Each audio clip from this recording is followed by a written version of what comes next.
خب من خواهر کوچیکه بودم و عشقهای اولیه برادرها رو نگاه میکردم. شیرین میشه.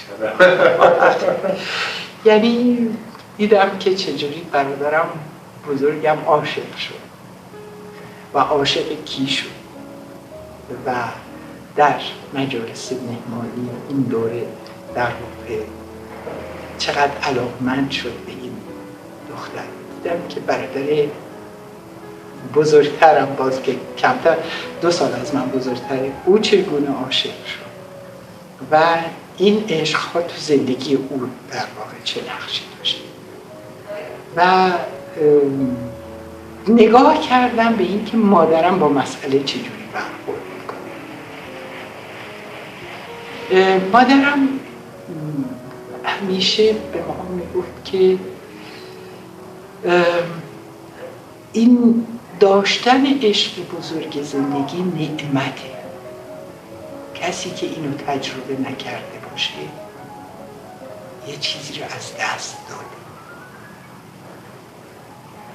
و واقعا اینطوره. و او خیلی از دور مراقبتشو میکرد و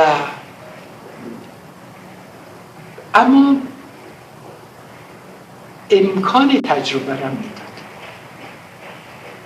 توجه کردیم؟ یعنی دیدم چجوری برخورد کرد و دیدم که چطور این بچه ها با خاطره، یعنی 2 تا برادرها چطور با یه خاطره خیلی دلانگیز هر کدومشون از عشقهاشون جدا شدن. توجه کردین؟ بحثی صورت نگرفت. نه، یعنی تجربه اول در همون سطح تجربه باقی بود. یعنی وقتی که برادرم برای تحصیل طب راهی آلمان شد عملا عشق بزرگ زندگیش اینجا میموند و وقتی اون یکی برادرم عشق بزرگش در واقع به سفر رفت برای تحصیلات، اون موند اینجا، اون یکی رفت. توجه کردین؟ دیدم که این خاطره چقدر زیبا در ذهنش مونده. هر 2 تا عشق‌ها ازدواج کردند و توی حوزه های خودشون آدمای موفقی شدن، ولی خاطراتشون رو هر از گاهی از این برادر شنیدم، از اون برادر شنیدم. توجه کردین؟ و من به عنوان خواهر این وسط داشتم نگاه میکردم به داستان از چه قراره. خب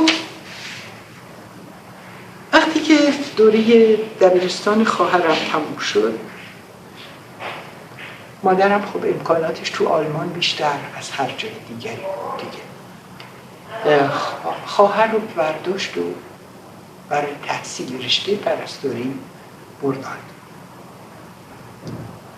و او رو اونجا گذاشت توی مدرسه پرستاری و برگشت. احساس کرده بود که یه واقعی در صورت اتفاق افتاده، اما ابعاد این واقعه رو نمی‌شناخت. او زمانی به آلمان رسید که داشتن یهودی‌ها رو اذیت می‌کردن و از خاطراتی که برای ما گفتش که داشتن مغازه‌هاشون رو می‌شکستن و من به عنوان یه آلمانی اصلا قابل تحمل نبود برام این.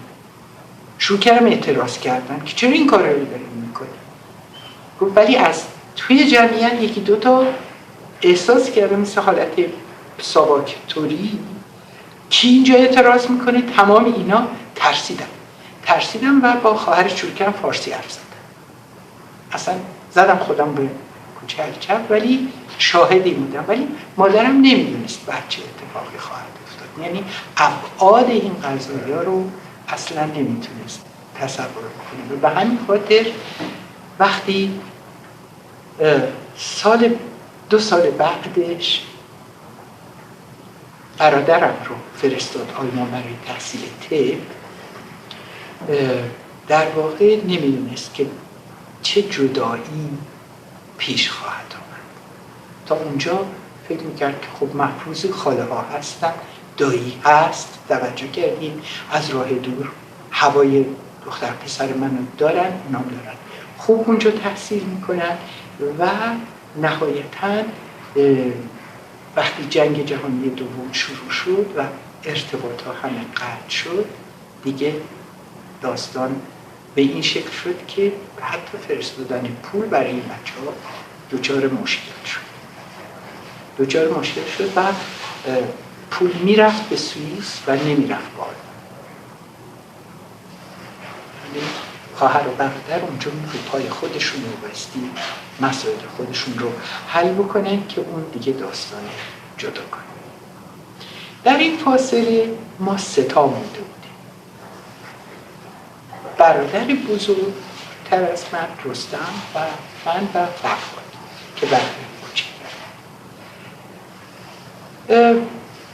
نمیدونم، من هیچ وقت لذت داشتن یه برادر کوچیک رو اینقدر احساس نکردم که با فرهاد احساس کردم. یعنی برادری که 3 سال از من کوچیک‌تر بود و همه حرفاش پیش من بود، همه تجربه هاش پیش من بود، یار بسیار بسیار خوب بود و یک رابطه‌ای که در واقع هر خواهری آرزوش داره که با برادر کوچکترش داشته باشه، از علاقه‌مندی‌هاش، از کاراش، از فکراش، از حتی عشق‌ها که نبود، یک دونه عشق بیشتر نداشت و اون هم خیلی دختر بسیار بسیار شایسته و خوبی بود که خیلی علاقه‌مند بود دختر و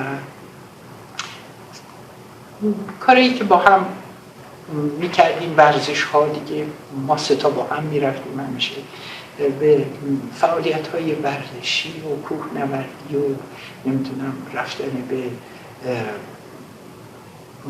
سفرهای کوهستانی و اینا که کلاً این برادر کوچکتر بر من بی نهایت